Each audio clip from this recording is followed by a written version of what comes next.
Jumpa kembali di Sharing Firman. Tema Sharing Firman hari ini adalah tegak lurus bersama Tuhan. Mari kita buka Alkitab kita, Ulangan 6 ayat 25. Dan kita akan menjadi benar apabila kita melakukan segenap perintah itu dengan setia di hadapan Tuhan Allah kita, seperti yang diperintahkannya kepada kita. Nah, pertanyaannya, apa arti tegak lurus? Kita lihat pengertiannya. Dan menurut Wikipedia, arti tegak lurus seperti ini. Dalam geometri elementer, dua objek geometri dikatakan tegak lurus atau serenjang jika kedua objek tersebut saling berpotongan dan membentuk sudut siku-siku atau sudut tegak, dalam artian membentuk sudut 90 derajat. Dan sebenarnya istilah ini akhir-akhir ini ramai dipakai oleh seseorang yang menyatakan dukungannya terhadap seseorang. Nah sekarang, apa arti tegak lurus bersama Tuhan? Tegak lurus artinya taat dan setia. Nah, tegak lurus ini bersama dengan pengertiannya begini. Bagaimana supaya kita bisa tegak lurus dengan Tuhan? Artinya bagaimana supaya kita hidup benar, hidup kudus, hidup setia, hidup dan mengikuti semua perintah-perintah Tuhan. Kira-kira begitu. So, tegak lurus bersama Tuhan artinya hidup dalam ketaatan dan setia kepada Tuhan dalam kehidupan ini.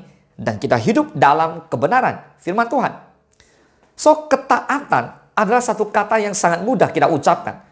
Tapi kadang-kadang sulit untuk kita lakukan. Dan bahkan kita terapkan dalam kehidupan kita sehari-hari. Nah, seringkali kita tidak dapat hidup taat karena kita dihalangi oleh pikiran kita sendiri. Dengan segala argumentasi untuk menolak kebenaran firman Tuhan yang harusnya kita lakukan. Nah, taat aja susah, apalagi setia. Karena itulah, kita sebagai anak Tuhan harus memiliki sikap yang dimiliki oleh anak kecil, yaitu sikap polos. Sikap polos ini hanya tahu melakukan tanpa mempertimbangkan apa-apa. Inilah yang harusnya kita lakukan ketika mendengar firman Tuhan. Amin. Itulah tegak lurus bersama Tuhan. Sebagai orang percaya, kita dapat melakukan ketaatan yang sempurna dan ketaatan yang tanpa henti. Ketaatan yang sempurna adalah ketaatan yang dipimpin oleh Roh Kudus, Roh Allah, dan bukan hasil usaha manusia, sebagaimana hidup dalam kekudusan. Ketaatan yang tanpa henti adalah ketaatan yang dilakukan secara terus-menerus tanpa memilih yang harus dilakukan dan mana yang tidak dilakukan. Ketaatan ini bisa kita lakukan ketika kita belajar taat kepada hal-hal yang kecil yang Allah perintahkan kepada saudara dan saya untuk kita lakukan setiap harinya. Oleh karena itu, untuk dapat hidup dalam ketaatan yang benar, maka kita tidak dapat berusaha sendiri. Kita harus hidup dipimpin oleh Roh Kudus, sehingga dapat melakukan seluruh kehendak Tuhan tanpa memilah-memilih. Kita juga harus melakukannya secara terus-menerus tanpa henti setiap hari. 1 Yohanes 5 ayat 3 dikatakan, sebab inilah kasih kepada Allah, yaitu bahwa kita menuruti perintah-perintahnya. Perintah-perintahnya itu tidak berat. Ketaatan juga berbicara tentang harga yang harus dibayar. Sesuatu yang harus dikorbankan. Penyangkalan diri. Dan inilah yang biasanya dihindari orang. Karena kebanyakan orang maunya mengikuti keinginannya sendiri. Hidup sesuka hatinya. Tidak mau diatur. Dan biasanya dilakukan karena keterpaksaan. Karena takut akan disanksi atau dihukum. Ketaatan adalah hal yang mutlak. Karena ketaatan merupakan tanda kita mengasihi Tuhan dengan segenap hati kita. Saudara, Tuhan Yesus sendiri memberikan contoh tentang ketaatan kepada kita semua. Tuhan sangat menghargai mereka yang mendengar dan melakukan apa yang Dia katakan.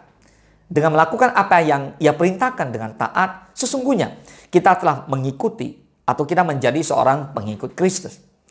Tuhan mengaruniakan berkat-berkat-Nya kepada setiap orang yang mau berjalan bersamanya dalam ketaatan yang sungguh-sungguh, walau harus menghadapi berbagai tantangan. Jika kita selalu berserah kepadanya, maka Tuhan pasti akan memberikan jauh lebih daripada apa yang kita pikirkan, apa yang kita doakan. Ketaatan merupakan kunci kehidupan kita hidup dalam kebenaran dan bukti kita mengasihi Tuhan. Di Yohanes 14 ayat 15 dikatakan, jikalau kamu mengasihi aku, kamu akan menuruti segala perintahku. So kalau kita bicara kita tegak lurus dengan Tuhan, kita mau taat dan setia kepada Tuhan, kita mau hidup dalam kebenaran firman-Nya, maka kita akan taat menuruti segala perintah Tuhan. Marilah kita hidup dengan ketaatan kepada Tuhan dan firman-Nya. Hari ini kita mau belajar taat dari perkara-perkara kecil yang Tuhan percayakan kepada kita semua untuk kita lakukan. Mari kita melakukannya dengan penuh tanggung jawab, dengan penuh ketaatan kepada Allah, agar seluruh rencana Allah bagi kita tergenapi dalam setiap kehidupan kita. Ada amin. Kita lihat Kejadian 7 ayat ke-5. Lalu Nuh melakukan segala yang diperintahkan Tuhan kepadanya. Lihat, segala yang diperintahkan Tuhan kepada Nuh, Nuh lakukan. Nuh taat sepenuhnya kepada Tuhan dengan melakukan dengan utuh apa yang diperintahkan Tuhan. Nah, persoalan kita seringkali bukanlah tidak taat kepada Tuhan, tetapi ketaatan kita tidak sepenuhnya, tanggung, kayak separuh-separuh. Jadi kita taat, tapi setengah-setengah. Penyebab kita tidak taat sepenuhnya, mungkin karena kita ragu dan kita bimbang. Mungkin pula kita merasa tidak perlu sungguh-sungguh taat. Atau ada pengalaman tertentu yang menjadi penyebabnya.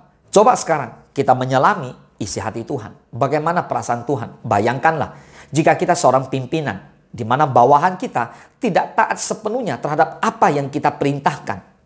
Apa jadinya?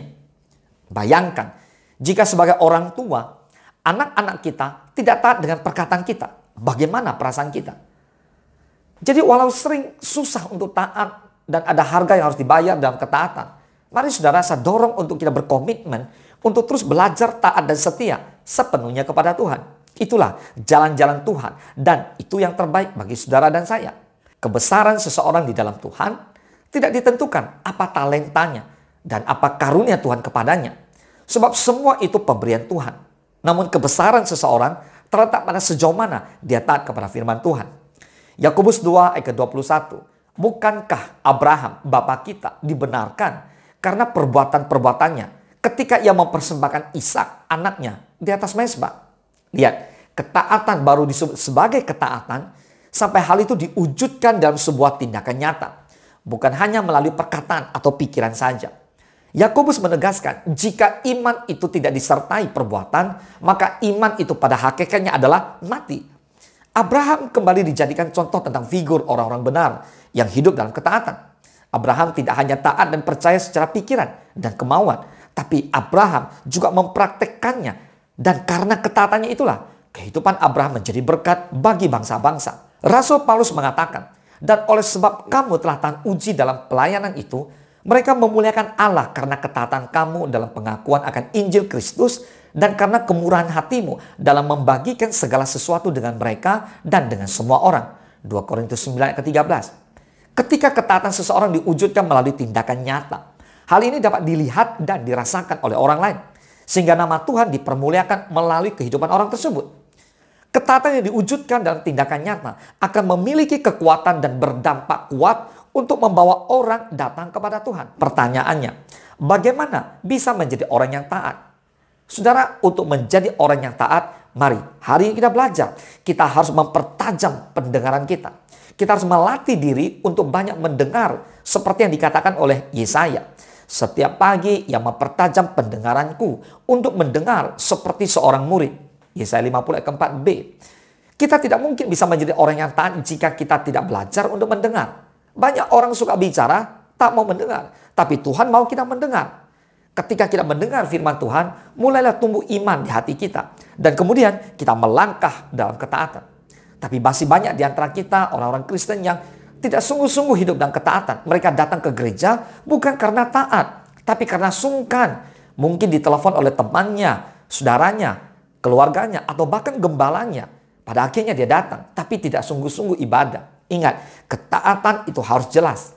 Mulai mendengar terlebih dahulu. Sehingga kita mengerti apa yang Tuhan kehendaki. Itulah sebabnya firman Tuhan berkali-kali menasehatkan sebagaimana disampaikan kepada ketujuh sidang jemaat di kitab Wahyu. Siapa bertelinga, hendaklah ia mendengarkan apa yang dikatakan Roh kepada jemaat-jemaat. Wahyu 2 ayat ke-7. Saudara, ketaatan tanpa disertai tindakan nyata sama dengan ketidaktaatan. Nah, mau tegak lurus bersama Tuhan? Yang mau katakan amin. Maka itu harus kita sungguh-sungguh hidup dalam ketaatan dan hidup dalam kesetiaan kepada Tuhan kita, Yesus Kristus. Katakan amin. Tuhan Yesus memberkati.